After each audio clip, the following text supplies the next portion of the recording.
Il faut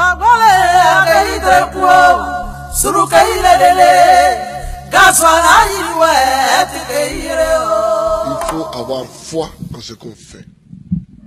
Moi, j'ai une foi en l'Afrique. C'est tout. Et je fais ce qui me semble bon pour l'Afrique. C'est ça que je fais. Le reste, c'est pas important. J'ai dit souvent à mes collaborateurs que celui qui veut être riche, il ne faut pas qu'il vienne faire la politique. Si quelqu'un fait la politique et qu'il devient riche, c'est qu'il est voleur. La politique n'est pas là pour enrichir les gens. En politique, on te donne les moyens pour que tu vives correctement, mais il y a un travail à faire. Si celui qui veut être riche, il fait des affaires. Il ne devient pas professeur, il ne devient pas journaliste, il ne devient pas caméraman, il ne devient pas homme politique. C'est pas des métiers où on devient riche, ça. C'est pas des métiers où on devient riche. Ça, c'est la première leçon que je voulais tirer. La deuxième leçon, c'est que tu peux partir de zéro et tu peux arriver au sommet. Pourvu que tu saches dès le départ où tu veux aller. Et que tu prennes les moyens pour arriver où tu veux arriver. Je me rappelle toujours d'une discussion que j'avais avec mes amis au lycée classique. On était un certain nombre qui voulions devenir président.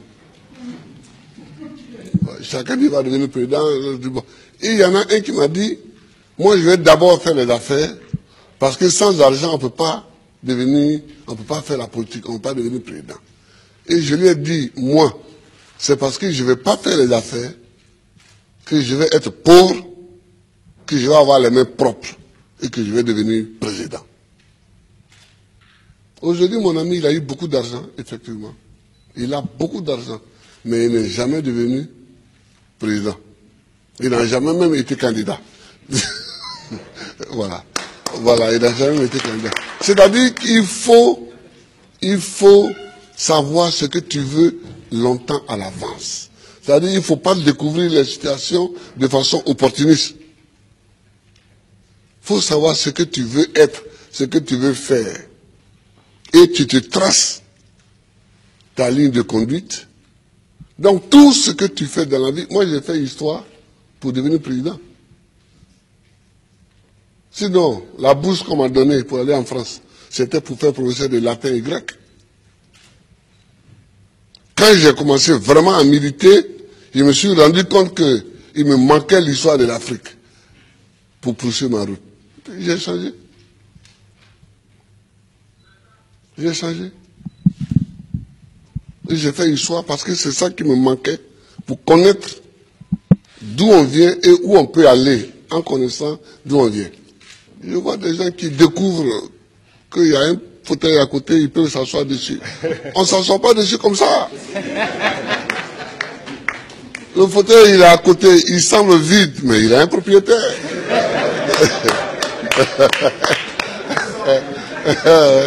Il a un propriétaire. C'est quand tu veux t'asseoir dessus que tu te rends compte qu'il a un propriétaire. Et le propriétaire, il faut savoir que le propriétaire du fauteuil présidentiel, c'est le peuple. Il faut toujours savoir ça, que c'est le peuple. Tu as beau être ce que tu es, si tu ne sais pas que c'est le peuple, et que tu ne te conduis pas en conséquence, tu ne peux pas t'asseoir dessus. C'est tout ça que moi j'ai envie que les Africains sachent. Et puis, il faut aimer son pays, il faut aimer l'Afrique.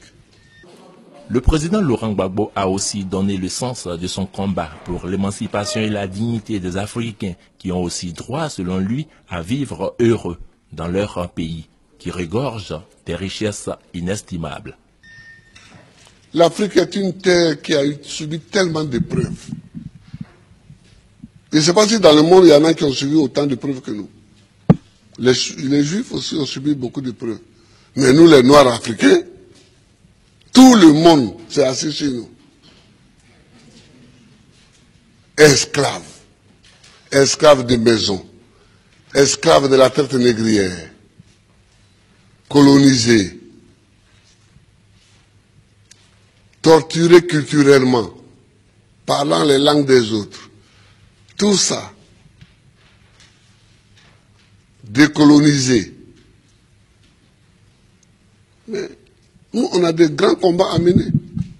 Et les grands combats que nous avons à mener, ce n'est pas pour se venger des gens, c'est pour au moins être homme aussi, comme les autres. C'est ça qu'on appelle la dignité. Que quand tu passes, il faut qu'on sache au moins que c'est un homme qui passe. C'est tout. C'est tout ce que nous voulons. C'est tout ce que nous recherchons. On ne cherche pas à dominer ceux qui nous ont dominés hier, à nous venger d'eux, à faire ceci. Non, non, non. On veut qu'on reconnaisse que nous sommes des hommes au même titre que les autres. Mais ça, si nous-mêmes, on ne prend pas les moyens, qu'on est toujours chez eux en train de mendier, et que les gens, même, tu vas mettre l'argent chez eux en achetant les bâtiments, et puis eux-mêmes, ils te dénoncent. Que voilà un voleur. Comment? Je vous amène l'argent, vous me dénoncez. Mais je vous amènerai rien. Ah oui, moi quand je vois des chefs d'État africains qui sont dénoncés en Europe parce qu'ils ont investi en Europe, ça me fait pitié pour l'Afrique. Ça me fait pitié pour l'Afrique. Ça me fait pitié pour l'Afrique. Hein? Non, oh, il ne faut pas faire pitié. Il ne faut pas faire pitié. Quand tu passes, il faut qu'on dise que voilà un homme qui passe. C'est tout ce que nous cherchons aujourd'hui, c'est notre combat. Ça. Moi qui suis ici, je ne passe pas les vacances en Europe. Mais est-ce que je ne suis pas président? Je suis président. Si je mets mon pied sur le sol européen, c'est qu'il y a une réunion à laquelle je dois participer pour que la Côte d'Ivoire gagne quelque chose. Sinon, je cherche quoi chez les autres?